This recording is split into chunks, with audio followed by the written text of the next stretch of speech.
BJP ki handakta Delhi dagi halakpa koi MLA sing hai tare koi rupdagi halakpa haigadra KM to rupdagi halakpa haigadra central leaders sing unaruba haigadra makhoi ki expectation dasu November sida popular government ama leirakpa yai haibagi thajabado moidasu chauna leibu ui kai bo chumdinu ai di ai ngamte ko aduga miyamna ubadasu November si adum haina dunu lakpane ramdi Bihar Mikhal matung dadi karigumba awong bakhadi urabai yai haibasine masigi vision si masagi oitok pa yabagi maram duni ko oitok pa yabasi hanan laksage bo Manipur ki legislative assembly ki mapunsi se 27 ki February luiga dori ni sida luiga dori ado masida phangiba magi matam je sahi amaga tha manga tukata ani hong butan ngai re haidi hojik leiriba BJP ye Manipur ki lengak se masi karigumba semandana masagi hana PR na khoi namakre na ko masi semandana leiba matamda mathang lakadoriba 27 gi election da BJP ki pibam kari oigadage haisi yamna hangningai oiba question am oyeba ko hena phagiba su yai ko hena phagiba su yai aduga hena sokchinggiba su yai adumakti yam kana favoritism dongna asime adongne da tongni na haibu di hainingre phabasu oisunu natragana yamna phattaba pibam mado oirakpasu yai noko masi yengkanda center gi luching busingna Manipur da telaba jutena matam kharadang oirabasu popular government ama semalaga rule tawhallaga phibam se phagat hanaba miyam gi trust sama deep trust division man ladies masi kitang hanjin hanba yarana bagi policy ama tor kadra habagi si mayamna moche pinabani ko aduda oitokpi oitoktabi ado sigi factors yen kanda handak November da government se semalakpa yai na panari sisu masi oitokpa yai harisi masida neba aduga oitok oyena haiba yaba maram sisu leitabadi nate Manipur da hana leramba khoi BJP ki government na irang se laksin bangamakta problems mayam amal henkarapdagi khoi namduna PR lakhre maduda khoi luchingba khanba ngami ngamde kaina drama macha masana gibudun amani ko madudi sumnagi sanabagi wane ko PRCD adum thammagena thamgiba PR ni haina logani hanana hek horokbaga irang se horokbaga thamamba yaba PR do thamhautrabani masi loshina bu honar pakanda masi tangai padana PRC mathau tare haina center na thamukpa oigani loi masi hojiksu masigi irang se loshindri IDP sing mayum da hanbangamdri adagi free movement yadri adagi sigi pibam mayam si yeng kansida Manipur da popular government ama lakpa haibase hojik maki oithoktre na mot pibasu yauri masi chu magi angle de chumdabdi natte adubo masidi politics ne tawrising je center gi luching basing sina tawrising ji ju politics ngatani itina khoi ji politics ki manung da leiba pot amakhani aduna punama se yengor kanda tauge hairagadi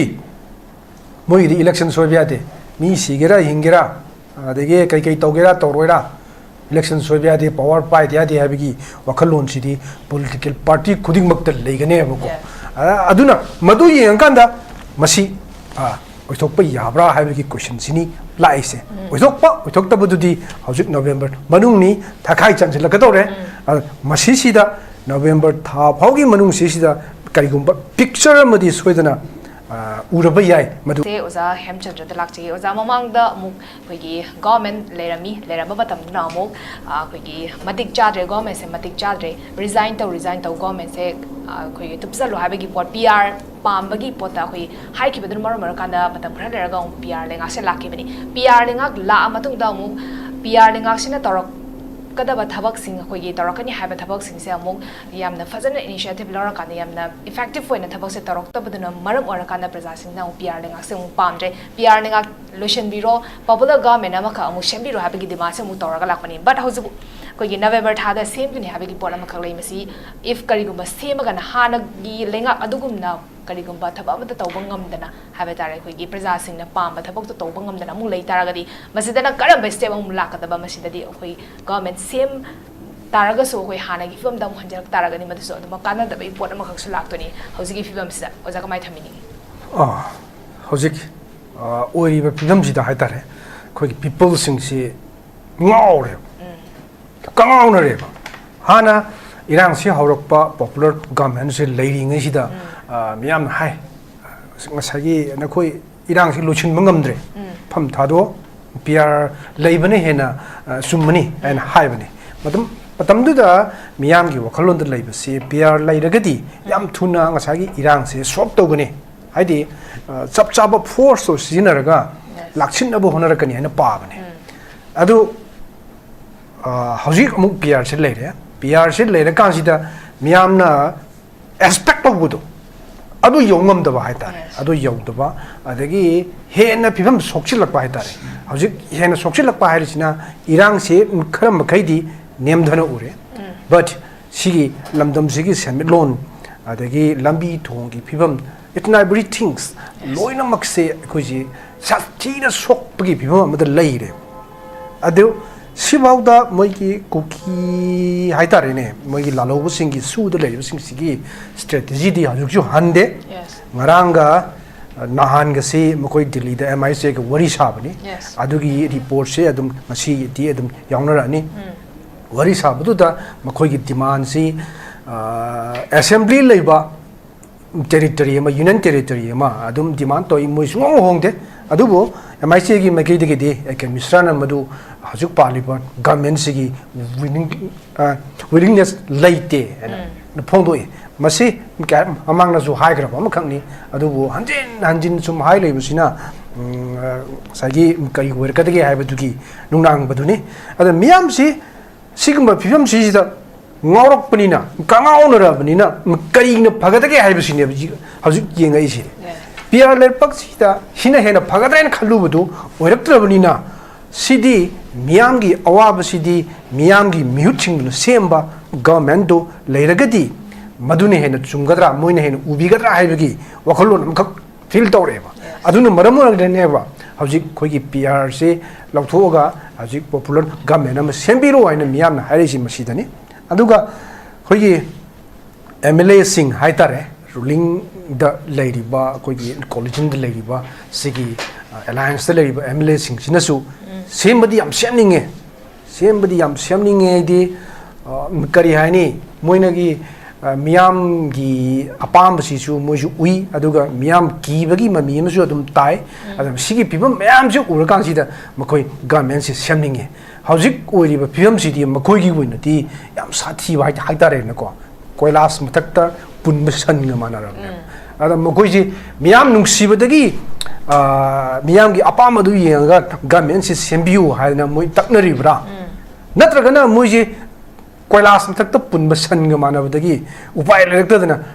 masi sem dadi sem masida adu natradi koi miyam si tu tare kaina adu gi wakhallo lakpadagi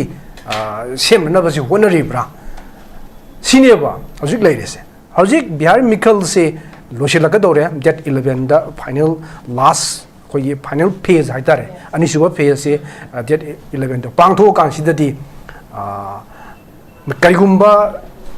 खरदी उब फंग बियाय हाइदी positive ओइरसु negative ओइरसु को हाना हौजिक लेरिबा दिल्ली दा केम तौब यावरुबा MLA सिंग even हाने के ex MLA ex CM villain ना फोंदोकपगी मतुंगिना मखोइदा सगी BL Santos होय अदगी संबित पात्र होइना करिगुंबा करि हानि थाजबा अमदि पीरे हाइबसिदी मोइना फोंदोइ वफम सिंगदु यें कांदा उब फंगे अद म्यामसु एक्सपेक्ट होई ममांगदगी होना बिहार इलेक्शन सी मतुंगददी मणिपुर दा पॉपुलर गवर्नमेंट अमा लहलकद्रा हेबगी वांगसे हंगगा लाखिबने मसिना बिहार की इलेक्शन सिदा इशू म ओइरगा बिहार की मिखल दा प्रॉब्लम से थोकद्रा हेबगी mi pai ba masu masagi center da lerom gani na khali madu ki apprehension do leibadagi masi bihar mikhal se loiba gaiba male mase bihar mikhal se koi gi center da paliba modi government gi wena di yamna luba tanpham amakhak ni na hai tai masida soiragadi BJP ki sisu yam chawba yamna fajadaba haitari ne ko masisida maruina khoi gi BJP ne adagi JD U gi moi alliance se lairi ado moina mamang da government se sem gi bani semi se mamang gi election da 2020 da Bihar gi no ki ba election da single largest party oi gi badi RJD ne yes ado wo sagi single largest parties RJD no oi khra su government di khoi BJP na luchingba JDU ga pullaga semba government lakreba ado mase handak su amuka sigi film sidam halaga RJD ga Congress ki apun moi alliance others parties singa pun basina amuka mokhoi digi hendok ki batargadi yamna BJP ki wona di yam setback am oi gadawba aduna masi mikhal se Bihar mikhal se center na yamna lumna lowi haibsima koina ubo phangi masi ki matungda kaigumba khara lakpaya bagi osokpududi hojik hainariba mayam sina tai aduga ekoi ki MLA sing sina haibasi center gi luching busing sina kadai bhawbuda tari ke yes adi mawagan lowi jala si ju yam choba question namne adi sum hanjin sigi anouba government haitare ne Biren gi anisuba government se semba horokpadagi haurise adugi 23 gi April da muk MLA khara nong Delhi da muk satlaga sagi leadership pam de irang to si de kem to si masida gi mu horab ne haidi 23 gi April dagi irang gi mamang ni ko adagi amuka sum yanada ba sigi si sum lei sum hongde aduga irang se thokhraba matungda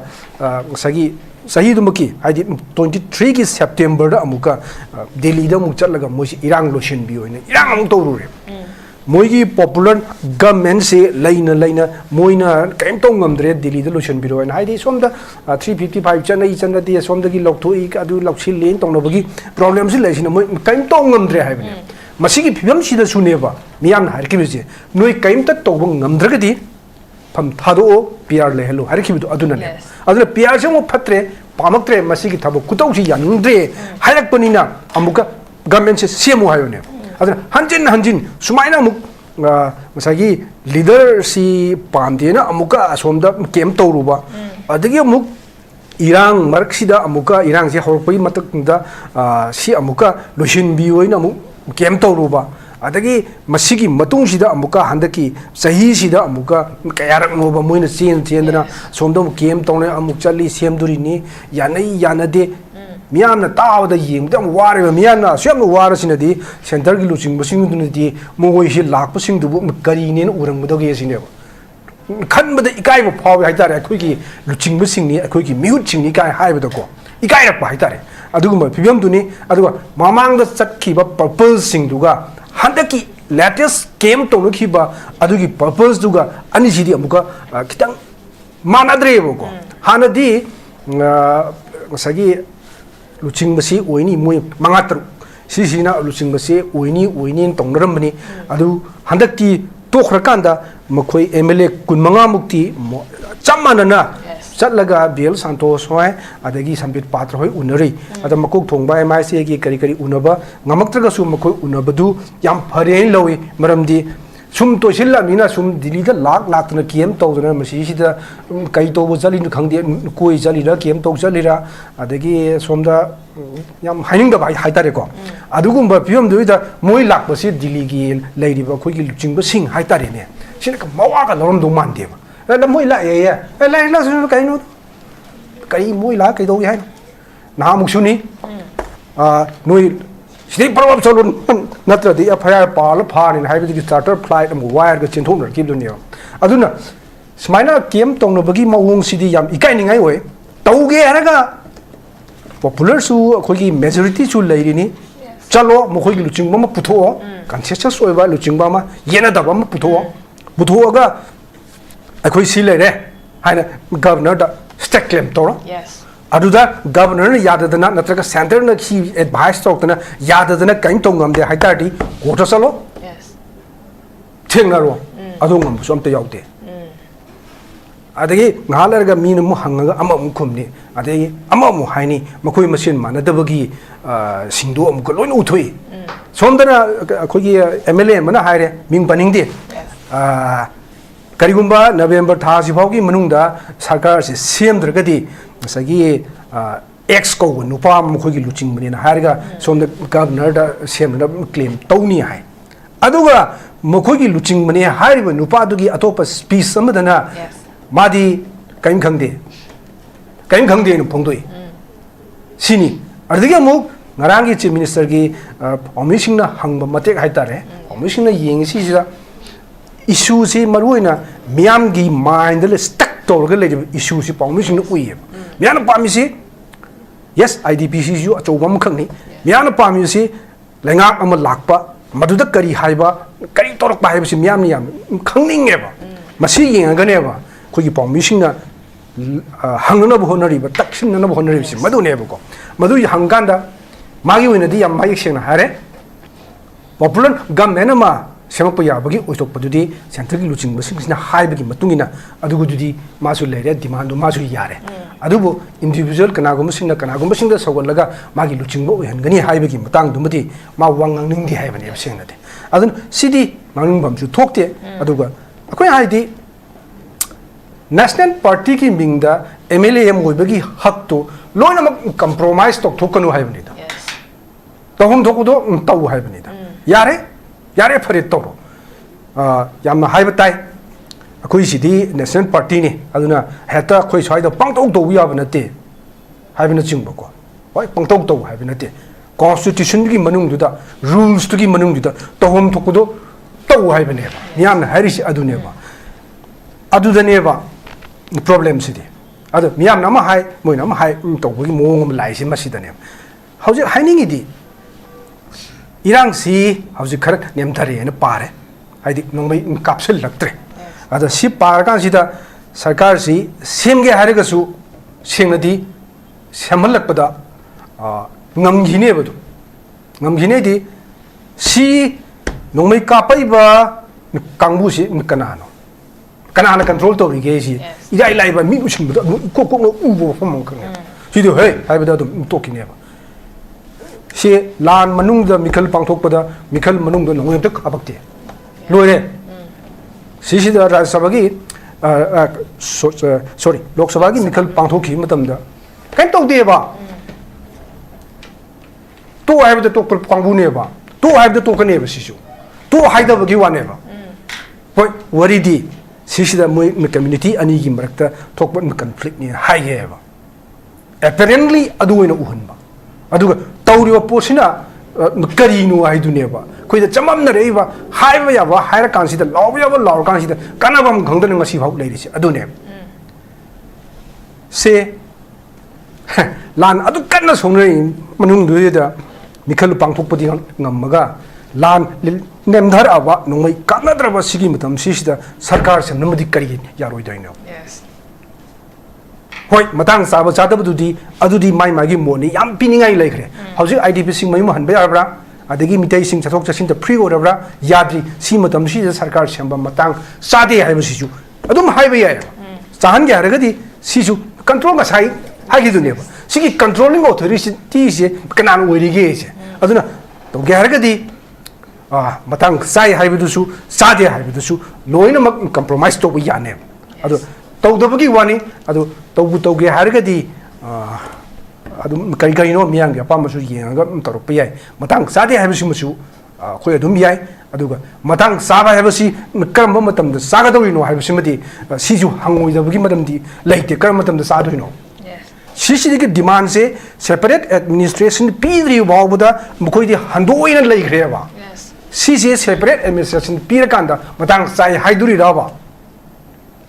sidi sunga ya roya haibinida control to bam changeba controlling authority to tobirak tabugi ngasi irang si leineba ase hayeng nong ka pari kai ngasi nong ka pakani hai miam de panic am fauli si kai adurdi noi si takai rin takai beda kana kai do no som da takai hom thopu di takai dre adu haichin na tampa ki pikraba khogi square kilometer 700 mutung ngai ba swai de upning ba matam da paning matam da pha ba ya ba tawning ba to ya ba si ki pham si da nai khai da na pha du gi hunei ching da ngasi bau da operation chat ba da kulai kyam pha rage utung khra pha du da kari to rage adu di irang si kamai da to na nem du ri ge ba su militant sing kem da gi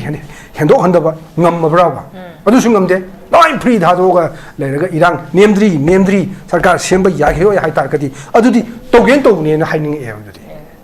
su militant sing da pha lo control to ro adu da irang sin nem thobang ngam de hayo adu sunate loi free da tha do om na adu gi si le ri ba agency ko gi army security force ai tare mukhoi singna mapam amadagi amada puto ka pusin ga tawna myanmar border dong pusali border dagi som dong purai adai som da lan ka pa mu yahol loi amuk puseli pusilakte si yam haina gi na troba adu si smai sum tawleli ga tari irang se sumyam dem bo sarkar se sumyam se moi do re adu ga sigi marxist amusu leba sigi information amusu leba how far is true or not is my concern masida moina haiba am ga leba Sigi sarkar sem nene sem nabne na mungnari ba demand to riba singi marakta sarkar se sumsem semandana sigi pam je losin halaga fresh election tawna ba hona ba MLA sing hi yawda ba sunate maramdi maduda makholi tongjabale madu yamna hektamak phungna uba mak nattabanina kana no haina hangta gadi madu problem leigane ba adu miyam di chingna ba sima siju phawre ba sarkar ama seman tana ba thawoina hona ba MLA yawrabra habi question se objective miyam na hangna re ba masigi pakhum se kana pigada ke sai thamja ke anbra aja same gani haraga hause for same da badana mara kanda koigi mind sing da ko miyam gi mind da koigi jat wakhal sing phorok pa habe tara koigi lei ba situation sina mara kanda fully normalcy la abra habe su lak pangam da ba duga koigi PR lengak la matam da koigi chap manana koigi ching da su tam da so koi khulai surrender tong na ba gi por ha ki matam da ching gi mafam da gi na khulai surrender su torok ta ba duga fakat pa sungam da ba tam gi na koigi khulai sing matam cha na koi surrender to ki ba gi por ma khaksu le but ojik nomai kapa lep khare nomai kapak ti hai taragasum manipur da highway sing chat pa yada bagi pora makak sulai bani kogi hariba community ani se usu fawda trust deficit adam lai ba changna bagi pora se usu mak lai tabadana mara kana manipur da fully normal sida hanjale habdi yada bagi condition ama khak lai ba kogi ani shuba kogi aran kujan point oza hemchandra dak chege oza kogi nga se speaker na phongdo ki ba wa phom khak aina ko tong jaraba da kogi yamna thoba matam da koi central leaders sing se manipur da visit torok pa yabagi possibility lai but adu koina visit tor matung da kogi government se same oidra habigi potu madi confirm tabagi ngam dabagi pot ama khak laiba habitare duga November haina tharambagi poto khoi November gi manu da same gadra naga November lora kan da same gadra habigi posu khigi haiba ngam dabagi pot ama khak laiba habitare du itaragadi koina November Bihar election lora kan da khigi central leaders sing khoi BJP gi leaders sing na phongdoram ba wafum se masi oithok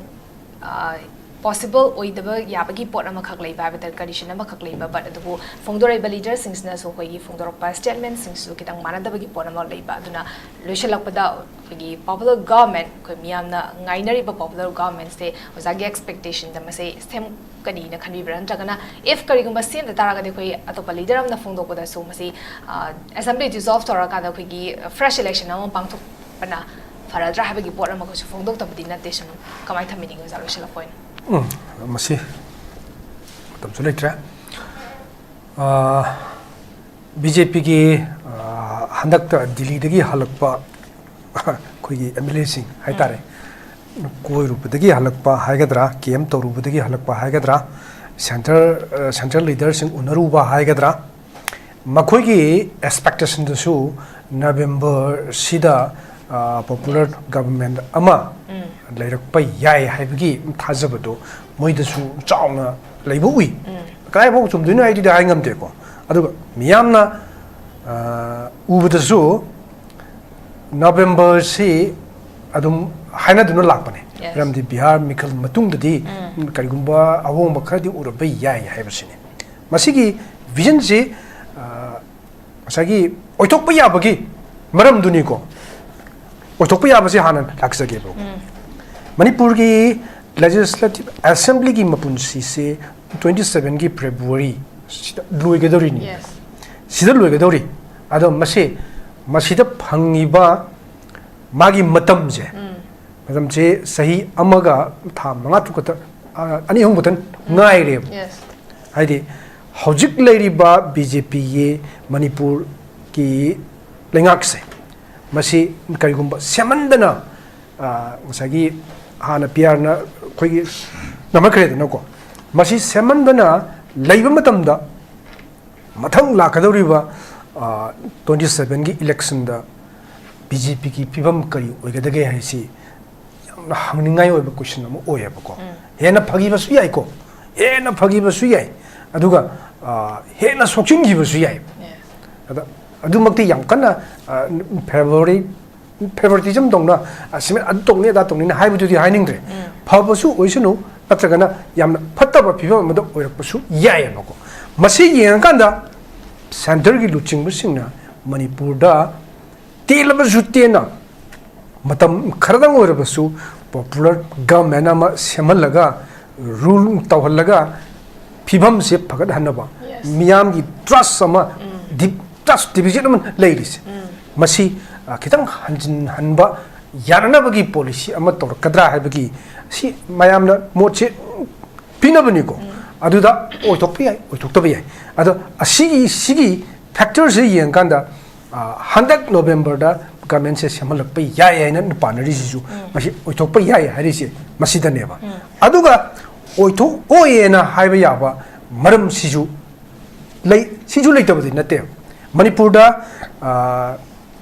hana leramba khogi BJP gi government na irang se laksin bang amaktadana